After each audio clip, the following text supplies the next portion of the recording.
Paano nga ba nakakapasok sa gobyerno ang isang individual? Simulan natin mula sa mga government employees patungo sa pinakamataas na posisyon ng ekotibo. Lahat ng appointed government employees tulad ng teachers, police, nurses sa pampublikong hospital, engineers, clerks at office staff ay dumadaan sa proseso ng pag-a-apply, pagkuha ng exam kung kinakailangan, pagsagot sa interviews at pag-a-appoint ng isang agency. Kadalasan sa mga posisyon na ito ay under ng Civil Service Commission system. Ang kanilang mga common na requirements ay ang pag-submit ng application forms, resume o PDS, kanilang education credentials, pagpasa sa CSC at minsan ay kinakailangang mayroon ng experience o trainings.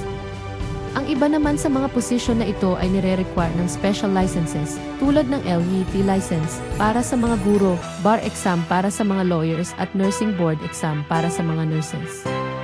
Ang mga high-ranking officials naman tulad ng cabinet secretaries, bureau directors at judges ay ina-appoint ng mga leaders tulad ng president o judiciary bodies tulad ng korte at judicial institutions. Ang mga elected officials naman tulad ng president, vice president, senators, governors, mayors, barangay officials at iba pa ay iniluluklok sa pwesto sa pamamagitan ng pagkuha ng mayoryang bilang ng boto tuwing araw ng halalan o eleksyon. Ngunit ano nga ba ang kwalifikasyon ng mga kandidato para sila ay makatakbo sa isang posisyon? Simple lamang ang kanilang kinakailangan. Unat sa lahat ay dapat natural-born citizen sa Pilipinas. Pangalawa ay registered voter. Registered voter naman sa isang area kapag ang posisyon ay mayor, governor, councilor, barangay captain o SP. Pangatlo, marunong sumulat at magbasa.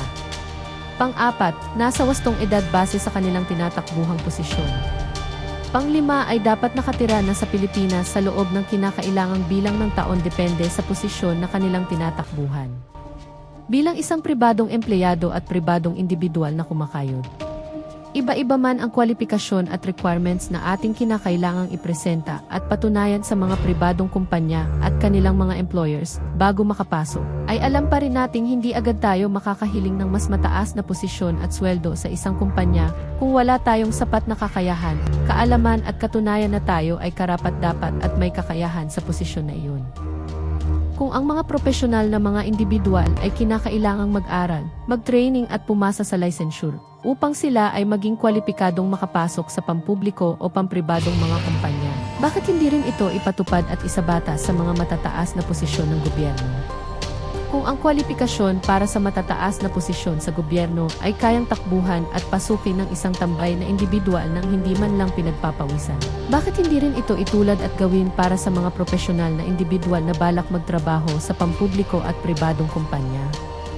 Tara na't maging matalino sa pagpili ng susunod na kandidato na may bisyon na pahihigpitin ang mga kwalifikasyon ng mga tumatakbo tuwing eleksyon upang sa ganon ay may tiwala tayo na tayo ay pinagsisilbihan at pinamumunuan ng mga profesional na individual at hindi ng isang tambay. Ayusin natin ito, Pilipinas.